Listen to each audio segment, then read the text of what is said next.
किस देश में रहते हैं? भारत। अगर हम भारत की जनगणना की बात करें, भारत की जनगणना का सभी हम राज्य के बारे में जानेंगे और साथ में सभी राज्यों में, केवल अगर हम यूपी में जानेंगे सभी जिलों के बारे में। तो जनगणना में पूरे विश्व में सबसे पहले जनगणना कब हुई बताइए? पूरे विश्व में सबसे पहली जनगणना कब हुई? 1749 में। किस देश में हुई?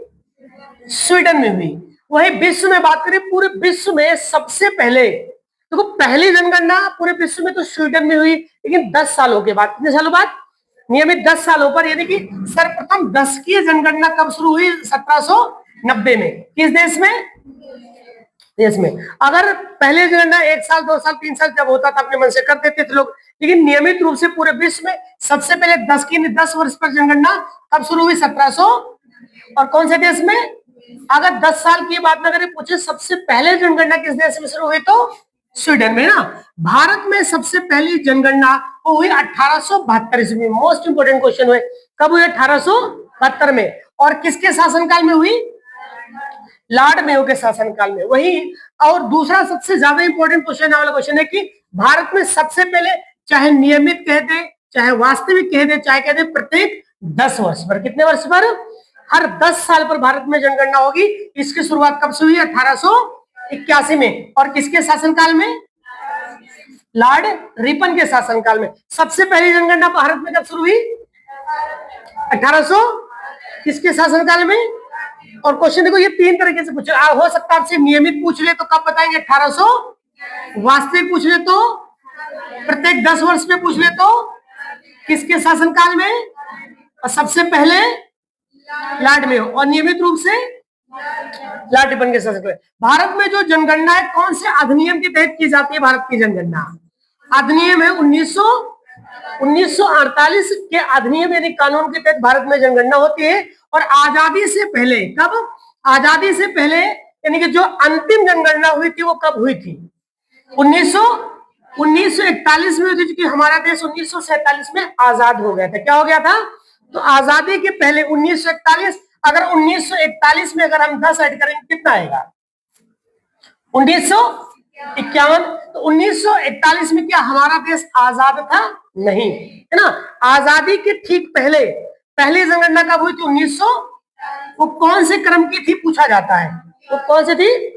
8वीं थी। और आजादी के बाद, स्वतंत्रता के बाद पहली जनगणना कब हुई? 1900। वही, स्वतंत्रता के बाद भारत की पहली जनगणना कब हुई? 1900। और स्वतंत्रता के पहले अंतिम जनगणना कब हुई थी? 1900। जनगणना का उल्लेख कौन से अनुच्छेद में है? भाई 2-4 से ही तो होता है। 2-4, पहले 2 बच्चे 4 बच्चे 6 बच्चे, पहले 6 2 4, मतलब अब जनसंख्या कम हो रही है। हम 2 हमारे 2, हम 2 हमारे एक दिन आएगा हम 2 हमारे को नहीं। क्या जनसंख्या कम हो सकती है? ऐसा तो पॉसिबल है नहीं। तो अनुच्छेद, कौन से अनुच्छेद में जनगणना से संबंधित उल्लेख किया गया है? ये मोस्ट इंपोर्टेंट क्वेश्चन है। अगर कोई पूछे कि जाति पर आधारित, अभी तक जाति पर आधारित एक ही बार जनगणना हुई, वो भी अंतिम बार हुई कब? 1931 में। वैसे इस समय डिमांड है, लोगों की मांग है कि भारत में जाति आधारित जनगणना की जाए, लेकिन 1931 के बाद अभी तक तो हुई ही नहीं है। भाई 1931 में हुई। 1931 में क्या है? जाति आधारित अंतिम जनगणना। 1931 के बाद अगर हम 1941 की बात करेंगे तो सर ये क्या थी? आजादी के ठीक पहले की जनगणना है। और वहीं अगर हम 1951 की बात कर लेंगे तो आजादी के बाद के पहले और आजादी के पूर्व की अंतिम जनगणना। 1931 की जनगणना को क्या समझेंगे हम बताइए? 1931 वाला है अंतिम जातिगत जनगणना। और उन्हें 1941 में क्या बताएंगे हम? आजादी से पहले की अंतिम जनगणना, है ना। और 1951 वाली क्या है? आजादी के बाद की पहली जनगणना। क्या आपको ये तीनों सन याद रहेगा? 1931 में क्या बताएंगे? जाति आधारित अंतिम जनगणना। और 1931 की 10 साल पे हो रही है, तो 10 साल पर जनगणना हो रही है, वो कब शुरुआत हुई? कब से? 1881 में 10 जोड़ो 1891, तो 10 जोड़ते जाएंगे ना। अगर हम वही बात करें किसके शासनकाल में, जब भी कभी पूछा जाएगा तो लॉर्ड मेयो और लॉर्ड रिपन दोनों ऑप्शन में रहेंगे, सोच समझ के दीजिएगा। लॉर्ड जो मेयो है उनके समय पर जनगणना शुरुआत हुई थी। क्या हुई थी? लेकिन जो हर 10 साल पर जनगणना हुई किसके शासनकाल में हुई? अब तो सबसे ज्यादा question, most of the most important question आपके यहाँ से 100% बनते हैं। जो जनगणना से जनगणना वो कौन सा राज्य सरकार करवाता है कि केंद्र सरकार? जनगणना करवाने का जो विशेषाधिकार है, अधिकार है, वो केंद्र सरकार का है। किसका है? और केंद्र सरकार कौन सी सूची पर विषय बनाती है भाई? संघ सूची, राज्य सूची, समवर्ती सूची। संघ सूची पर कानून बनाने का क्यों है, किसे है? वो केंद्र सरकार को। किसे है? वो केंद्र। और वही राज्य सूची पर कानून बनाने का बताइए किसका है? राज्य सरकार। किसका है? राज्य सरकार का। एक है समवर्ती सूची। कैसी होती है? समवर्ती सूची पर दोनों मिलकर बनाते हैं। कौन बनाता है? दोनों। तो भाई साहब जब जनगणना केंद्र सरकार के अंदर है तो किसमें आएगा? संघ सूची में। और ये पूछा जाए कि जनगणना कौन से मंत्रालय के अंतर्गत आता है? जनगणना गृह मंत्रालय के अंतर्गत आता है। इसको केंद्र सरकार करवाती है कि राज्य सरकार? केंद्र सरकार। और जनगणना कौन सी सूची का विषय है? 3 सूची है, संघ सूची, राज्य सूची। संघ सूची पर कानून कौन बनाता है? केंद्र सरकार। राज्य सूची पर और समवर्ती सूची पर दोनों सरकारें मिलकर कानून बनाती है ना। अच्छा कोई पूछे जनगणना का सर्वोच्च अधिकारी कौन होता है? महारजिस्ट्रार बोलो चाहे जनगणना आयुक्त, चाहे महारजिस्ट्रार चाहे जनगणना आयुक्त। पूरे विश्व में सबसे पहले जनगणना कहां हुई? पूरे विश्व में सबसे पहले नियमित जनगणना कहां हुई? कहां पे हुई? अगर नियमित की बात करें तो अमेरिका में, अगर नियमित की बात ना करें तो भारत में सबसे पहली जनगणना की बात करें किसके शासनकाल में? लॉर्ड। भारत में सबसे पहले नियमित जनगणना की बात कर ले तो लॉर्ड रिपन में। कोई दिक्कत यहां तक नहीं है। आगे देखिए 2011 की जनगणना जो समग्र रूप से अगर पूछे 2000, ये पेपर में पूछा गया था क्वेश्चन, 2011 में जो जनगणना हुई थी वो कौन से क्रम की थी? भाई 2011 की जो जनगणना थी वो कौन से नंबर की थी? वो 15वें नंबर थी। लेकिन आजादी की बात की कौन सी थी? कौन सी थी वो? 7। उधर 8वीं थी, 8 7 15 हो गया है ना। तो 2011 में जो जनगणना हुई थी वो क्रम की बात करें तो क्रम में कौन से नंबर पे आएगा? सर वो 15वां आएगा। वही आजादी की बात करें तो कौन से क्रम में आएगा? आजादी के बाद की पहली जनगणना कब हुई थी बताइए? 1951 में। 1951 में हुई थी ना। अच्छा अब देखो 2021 में, सॉरी 1921 की अगर बात करें, 1921 में जो जनगणना हुई थी, कब हुई थी? 1921 की जो जनगणना थी उसे कहा जाता है महाविभाजक वर्ग। क्या कहा जाता है? इस समय जनसंख्या बहुत ज्यादा कम हुई थी। बहुत बार क्वेश्चन पूछा गया, ऑप्शन में देखो 1923, 1931, 1941, 1951। तो कौन से वर्ष को महाविभाजक वर्ष कहा जाता है? 1921 को। और कौन से वर्ष को लघु विभाजक वर्ष कहा जाता है? 1951 को। आजादी के बाद की जो पहली जनगणना है उसे कहा जाता है लघु विभाजक, मतलब वहां जनसंख्या बढ़ गई थी, वहां सबसे ज्यादा घटी थी। वही 2011 की जो हमारी जनगणना हुई तो उसका आदर्श वाक्य क्या था? हमारी जनगणना हमारा भविष्य। हमारी जनगणना हमारा भविष्य। 2011 की जनगणना का चाहे आप स्लोगन बोल दो चाहे बोल दो मोटो बोल दो, वो था। ठीक है। 2011 की जनगणना पहली बार क्या थी? बायोमेट्रिक डेटा पे थी। आपने देखो बायोमेट्रिक के हिसाब से जनगणना ली गई थी। आगे आपको है कि सर 2011 में जनगणना हो गई और उसके बाद सर 10 साल पर होता है तो 2021 में हो जाना चाहिए था, लेकिन ये 2026 चल रहा है। कौन सा सन चल रहा है? अरे 2026 चल रहा है। और हो कब जाना चाहिए था? 2021 में होना चाहिए था। कौन से नंबर की होगी जो होगी वो? सलामी आजादी के बाद की कौन सी होगी? 8वीं होगी। क्या हो गई 21 में? 21 में तो नहीं हुई, लेकिन कुछ कारणों से हो सकता है। लेकिन 2021 में जो जनगणना होगी 11-10-21 में, ये 2 चरणों में होगी। कितने चरणों में होगी? अब 21 तो चला गया है, बीत गया, 26 चल रहा है। अब इसका प्रस्ताव सब कुछ हो गया, इसलिए कितने चरणों में होगी? 2 चरणों में। पहला चरण कब होगा? 2 अक्टूबर 2026 से। अब ये महीना कौन सा चल रहा है? भाई हमारा जुलाई चल रहा है। कौन सा चल रहा है? तो जुलाई अगर ये बीत जाएगा उसके बाद आएगा अगस्त सितंबर, यानी कि 2 महीने बाद ठीक जनगणना शुरू होगी। कब? 2 अक्टूबर 2026 को। 2 अक्टूबर को गांधी जयंती भी मनाई जाती है ना। गांधी जी कहां पैदा हुए थे? गुजरात में, है ना। तो ये जो 2021 की जनगणना है कब शुरू होगी? 2026 में। कौन से महीने में? कौन सी तारीख को? और सबसे पहले ये पर्वतीय क्षेत्रों में की जाएगी। कहां की जाएगी? पर्वतीय क्षेत्रों में। ये आपका करंट अफेयर का भी क्वेश्चन हो सकता है कि पर्वतीय क्षेत्रों में, शहरों क्षेत्रों में, अन्य क्षेत्रों में होगी। वही जो दूसरा चरण इसका स्टार्ट होगा 2026 में नहीं 2027 में। कौन से महीने में? मार्च में। ये कहां होगी? अन्य क्षेत्रों में। तो 2021 की जनगणना 2026 और 27 में होगी। कब होगी? 2026 में होगी, 2 अक्टूबर 2026 को शुरू होगी, या होगी पर्वतीय क्षेत्रों में जो भी इलाके, जैसे असम हो गया, मेघालय हो गया, लद्दाख हो गया ना, और वहीं तो दूसरा चरण होगा 2027 में। कब होगा? पर्वतीय क्षेत्रों को छोड़ देंगे, जो भी क्षेत्र बचेंगे वहां पर होगा। यहां तक चीजें क्लियर है क्या? 2021 की जनगणना है वो क्रम में कौन से नंबर की होगी? क्रम में 16वीं। आजादी के क्रम में कौन से नंबर की हो जाएगी? तो 2011 के बाद क्या 2021 में जनगणना हुई? अभी तक नहीं हुई। ये होगी कब? 2026 और 2027 में। कितने क्रम में होगी? पहला क्रम कौन से महीने में शुरू होगा? अक्टूबर में, 2 अक्टूबर। दूसरा कौन से महीने में शुरू होगा? मार्च 2027 में। यहां तक चीजें क्लियर हो गई? ठीक है। 2021 की जो जनगणना है मोस्ट इंपोर्टेंट है, सबसे ये भारत की सबसे पहले डिजिटल जनगणना होगी। कैसी होगी भाई? डिजिटल का जमाना आ गया है। पहले क्या होता था? बैलेट पेपर लेके जाते थे, है ना, फिर बायोमेट्रिक वाला हुआ। अब क्या होगा? डिजिटली होगा। हो सकता है आपको स्कैन करके वो आपके हिसाब से वो कवर कर ले, या मैं कुछ बोल दूंगा कि मैं फला पार्टी को देना चाहता हूँ, बोल के चले गए वहां पे, तो वहां पर हो सकता है कि डिजिटली में फ्रॉड भी हो सकता है और नहीं भी हो सकता। हो सकता है पूरी तरह से अच्छी हो जाए, यानी कि जो है मान लीजिए कि बिना किसी बेईमानी के, या हो सकता है पूरी तरह से बेईमानी ही हो जाए। तो कुछ डिजिटल पे कोई भरोसा नहीं है। भाई फोन मेरे पास है, पता लगा मैं फोन यूज कर रहा हूँ, हो सकता है डाटा कोई और यूज कर रहा हो, है ना, तो उसको हैक भी किया जा सकता है, नहीं भी हैक किया जा सकता, वो बात की बात है। आगे हम बात करते हैं नेक्स्ट पॉइंट पे। अब देखिए जनगणना, उत्तर प्रदेश की जनगणना पढ़ना है तो आपको इसके बारे में पूरी डिटेल वाली ये वीडियो देखनी पड़ेगी। अभी ये तो फिलहाल आपके लिए क्या है? आधा वीडियो है। चलिए अब हम उत्तर प्रदेश की बात करें। उत्तर प्रदेश की इस समय जनसंख्या कितनी है? बताइए कितनी है उत्तर प्रदेश में इस समय जनसंख्या? भाई नहीं, जैसे इकाई, दहाई, सैकड़ा, हजार, 10,000, लाख, 10 लाख, करोड़, 10 करोड़, 19 करोड़ 98 लाख 12,341, लगभग 20 करोड़ से ज्यादा है ना। और हमने आपको पहले भी बताया था कि उत्तर प्रदेश को अगर हम देश बनाना चाहें, एक देश बनाना चाहें, तो कौन से नंबर पे आएगा? चौथे या पांचवें? सबसे पहले तो भारत तो था ही, भारत तो था ही। दूसरा मैंने कौन सा बताया था? दूसरा चीन था। तीसरा मैंने कौन सा बताया था?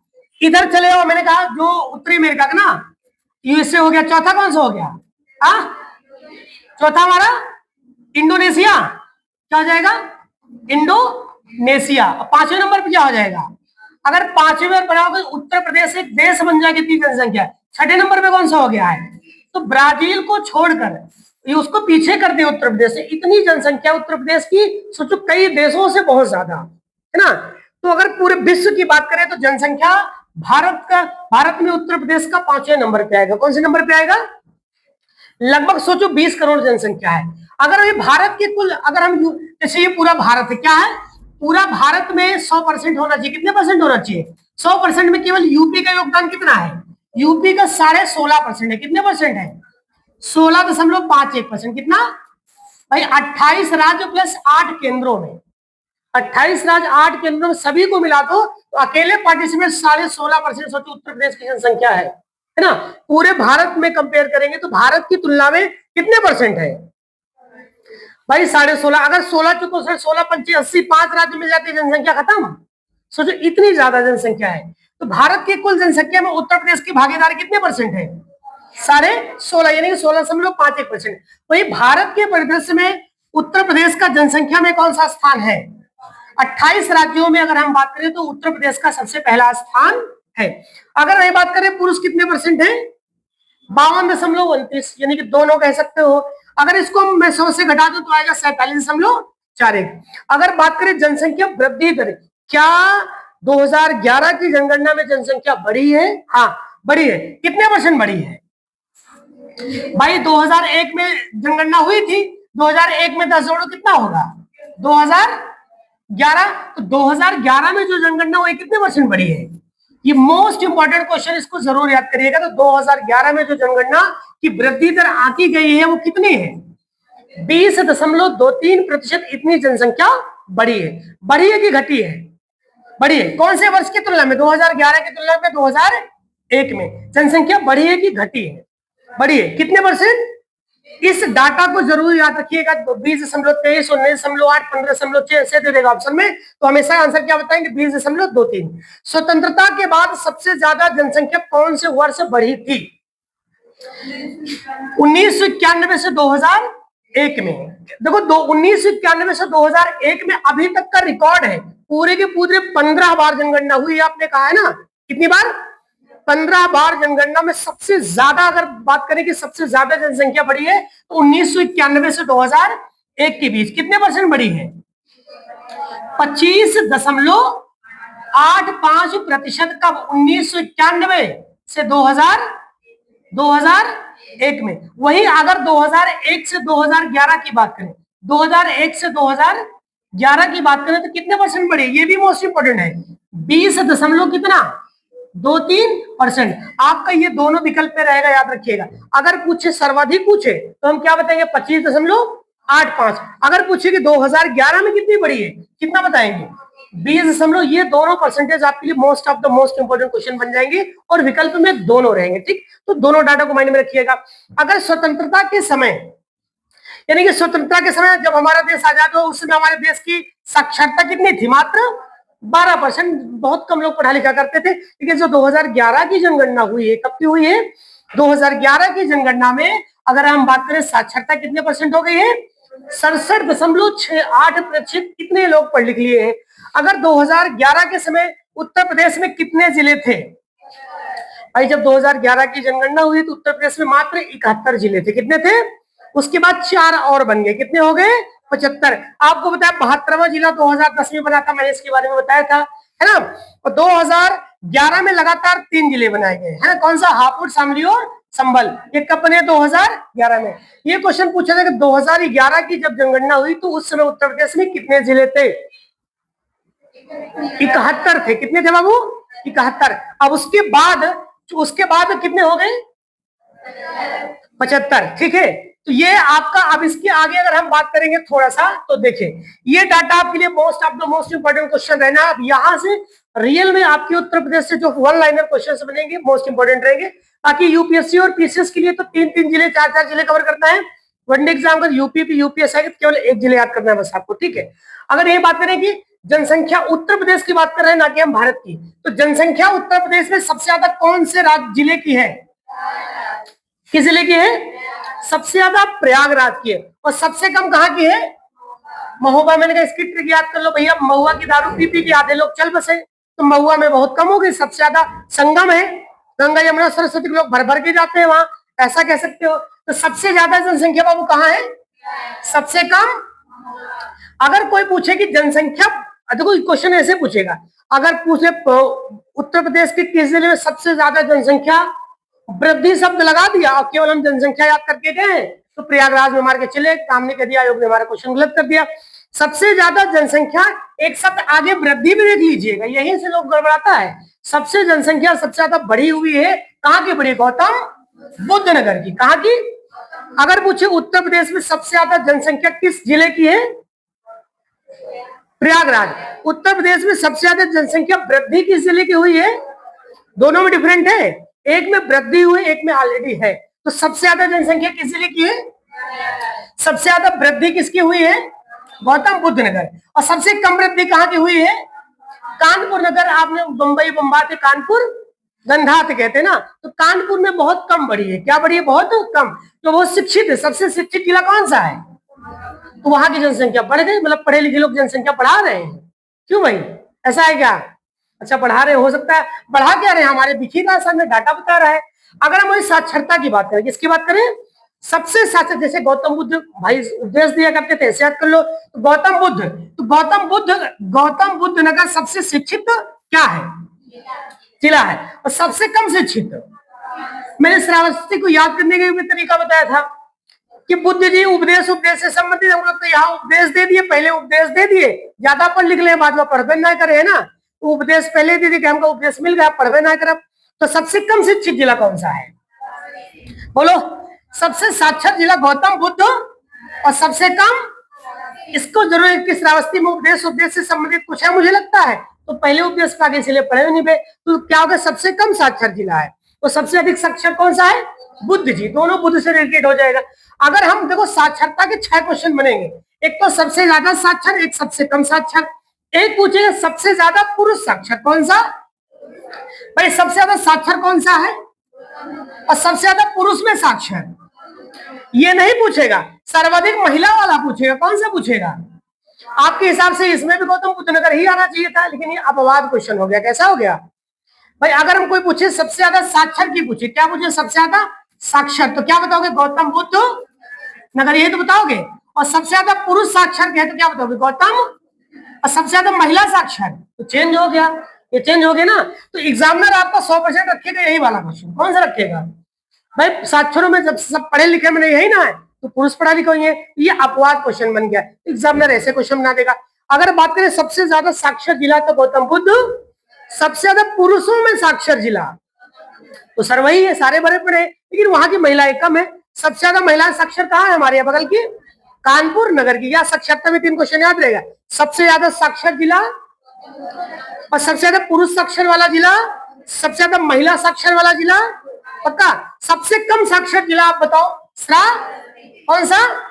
और सबसे कम पुरुषों में साक्षर वाला, सबसे कम महिलाओं में साक्षर वाला, ये तो क्लियर है। अपवाद क्वेश्चन कौन सा लग रहा है आपको? कानपुर नगर। पेपर में कौन सा पूछेगा भाई? जो आपको लगने लगे कि यार ये एक्सेप्शन अपवाद क्वेश्चन रखता है, एग्जामिनर वही को रख देता है। क्या यहां तक चीजें क्लियर हुई? अभी तो ये साक्षरता है, जनसंख्या प्रति जनसंख्या, इसके बाद जनसंख्या घनत्व आएगा, लिंगानुपात आएगा, शिशु लिंगानुपात आएगा, ग्रामीण जनसंख्या, नगरीय जनसंख्या आएगी। अगर आप पूरा वीडियो देखना चाहते हो तो आपको नेक्स्ट शॉर्ट में ये दे दिया जाएगा। धन्यवाद। बंद कर दीजिए भैया, ये हमारे प्यारे प्यारे बच्चे। अच्छा, ये भी रिकॉर्ड हो गया। चलो